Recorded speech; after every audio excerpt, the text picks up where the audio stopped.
Everyone, I am Siddhi Ragandi, medical student from Janata Foundation School of Medicine. I am here again to present you about how to examine nose, throat, mouth, pharynx and neck. Let's begin first with the nose. So, hello Darshan, I am Siddhi Ragandi. I will be examining you today. Hello. So first what I'll do, I'll gently press on your nose to see if there is any tenderness of your nose or any bony formations. Second one, I will be checking your symmetry and then I will be inspecting inside of your nose which will be creating a little discomfort. Is it okay for you? Okay. Okay. So can you take off your mask first? Yes, please. I will be pressing gently, okay? Just tell me if it pains or not. No. Does it pain? No. Okay. Can you lift up your chin? So I cannot see any asymmetry of your nose. Your nose is in the midline. I will be checking for the obstruction of your nose. I will be gently pressing one ala of your nose and then take a deep breath. Can you breathe? Yes. Okay. Continuing to the next side. Can you breathe? Yes. Okay. So we cannot find any nasal obstruction in Darshan. Next is I'll palpate his frontal sinus and maxillary sinus for any tenderness or local infection. Just tell me if it pains, okay? This is the frontal sinus. Does it pain? No. This is maxillary sinus. Does it pain? No. Okay. So we couldn't find any tenderness, hence his sinuses are okay. So if the patient has any local tenderness near the sinusitis, ask the patient if he has facial pain, any nasal discharge or any smell disorder. This can lead to acute bacterial rhinosinusitis. Also, if there is pain while touching the nose, any tenderness, this can be a furuncle or maybe local infection. While inspecting inside the nares with an otoscope, use the largest available ear speculum. Tilt the patient's head back a bit and insert the speculum gently, avoiding contact with the sensitive nasal septum. By directing the speculum posteriorly, try to see inferior and middle turbinates, the nasal septum, and the narrow nasal passage between them. Some asymmetry of two sides is normal. Note the color of the nasal mucosa, also any swelling, bleeding, or exudate. While inspecting the nasal septum, note the deviation, inflammation, or perforation of the septum. Note any abnormalities present like ulcers or polyps.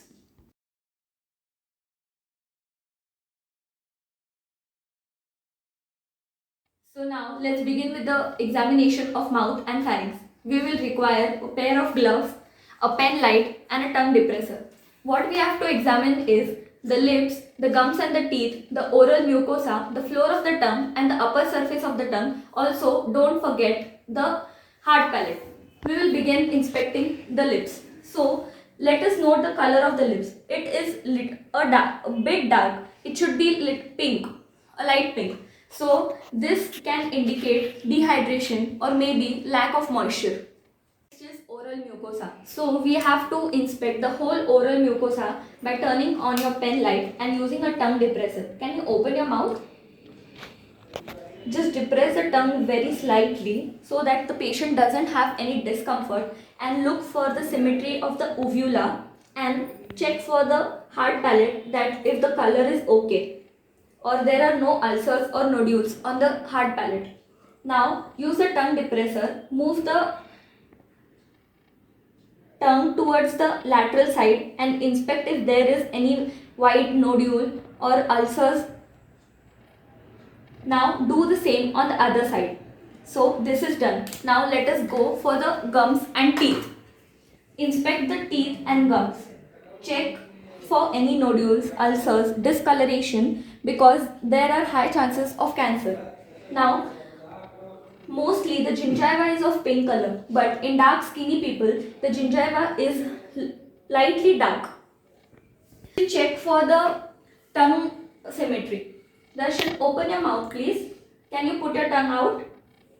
Just see if the tongue is not drooping to one side, because if it droops then there is problem with cranial nerve 12, that is hypoglossal nerve.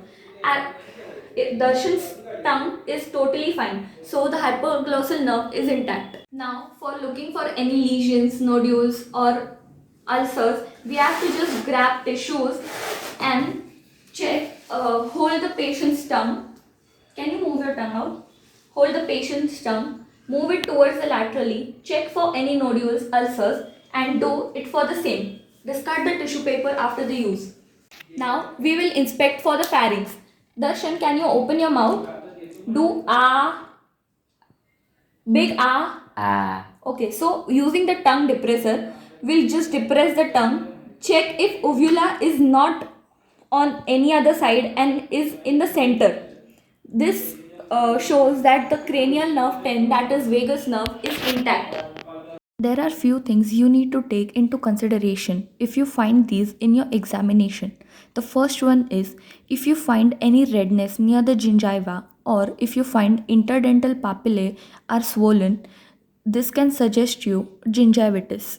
Second, if you find abnormal protrusion of the tongue, it might suggest a lesion on hypoglossal nerve. In this, the tongue points toward the side of the lesion.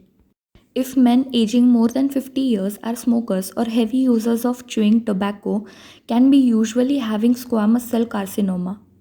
Next, if soft palate fails to rise and uvula deviates to the opposite side, it can be the paralysis of vagus nerve.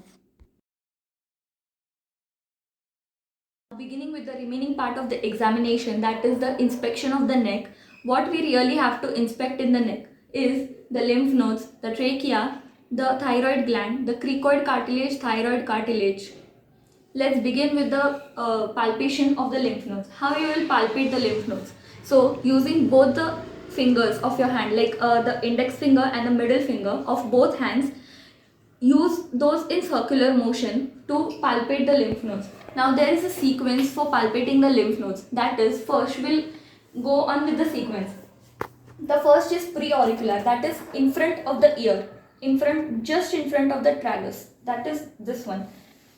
Go in circular motion and palpate the lymph node if you can palpate any. Usually you cannot palpate any of the lymph node. The second one is postauricular, that is just behind the ear. Third one is occipital, that is just behind the head or just below the occiput. Fourth one is tonsillar.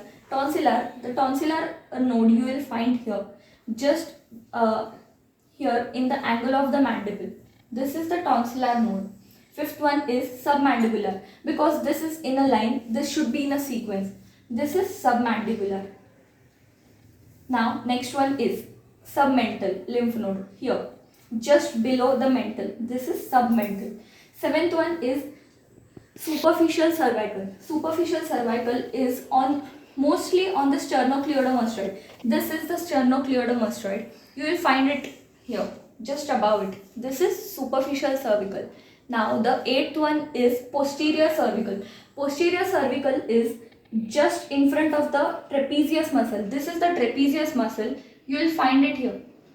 This is trapezius muscle and this is the posterior cervical lymph nodes. Ninth one is deep cervical chain. Usually deep cervical chain is not palpable because it is inside the sternocleidomastoid, behind the sternocleidomastoid, and there is the platysma muscle and sternocleidomastoid muscle. So it is really hard to palpable. And the last one is supraclavicular. Now how you will palpate the supraclavicular? Ask the patient to shrug his or her shoulders. Darshan, can you shrug your shoulders for me? That is just this one. Now you have to palpate it here. Supraclavicular nodes. These are the 10 lymph nodes of the neck you have to palpate. Note the lymph node size, shape, mobility, consistency, delimitation, or any tenderness present. Describe the enlarged nodes in 2 dimensions. Also, any overlying skill changes like erythema, induration, drainage, breakdown should be noted. If you find any enlarged lymph nodes or tender lymph nodes and unexplained, call for re-examination of the regions they drain and careful assessment of lymph nodes in other regions to identify regional from generalized lymphadenopathy. Inspecting the trachea and thyroid gland. For trachea, we have to see if the trachea is in the midline position or it has some deviation. Ask the patient to just sit down and not flex the neck, because flexing the neck we won't get the accurate examination. So palpate the trachea and see whether it is in midline position, and from the sternocleidomastoid it has some space. Compare both the spaces. If there is any deviation of the trachea, it should be for mediastinal mass, large pneumothorax, or there is atelectasis. These may be the usual causes for the deviation of the neck. Inspection of the thyroid gland. For this, we have to use tangential lightening from the patient's chin. Darshan, can you flex the neck little? Yeah. So now we have to do a tangential lightening so that we can have the contours of the thyroid gland. This is thyroid cartilage, this is cricoid cartilage, and here are the contours of the thyroid gland. For accurate examination of the thyroid gland, ask the patient to sip some water. Can you sip this and swallow while flexing the neck? Just sip it now. Flex it. Swallow. Note for the upper movement of the trachea, thyroid cartilage, cricoid cartilage, and the thyroid gland. Darshan, can you sip again? Note the upward movement.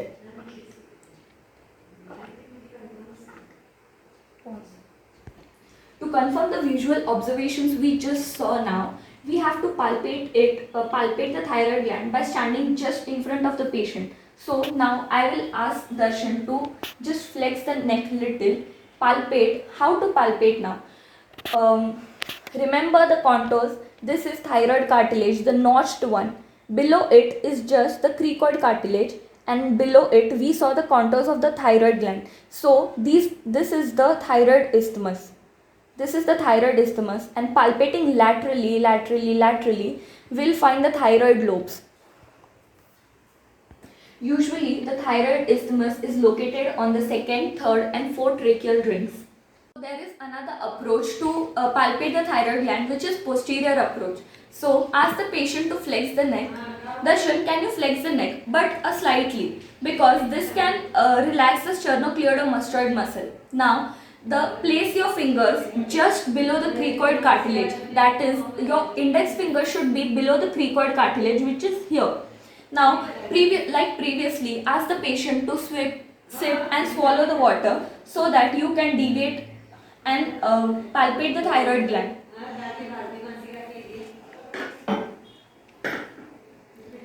Can you swallow it? Now, with the fingers of your left hand, just deviate the trachea towards the left and palpate the thyroid gland. Do it same with the another side. Can you sip?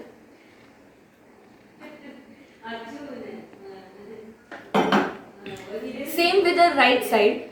Place your right hand fingers on the right side and deviate it to the left side, and ask the patient to swallow it so that you can palpate it.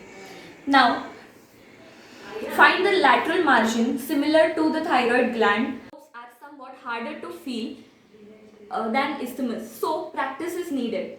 The anterior surface of lateral lobe is approximately the size of distal phalanx of your thumb. Then note the size, shape, and consistency, which is soft, firm, or harder of the gland, and identify any nodules or tenderness. In general, there are benign nodules tend to be uniform and ovoid structures which are not fixed to the surrounding tissue. If the thyroid gland is enlarged, listen with a stethoscope, because this can be not of cardiac origin.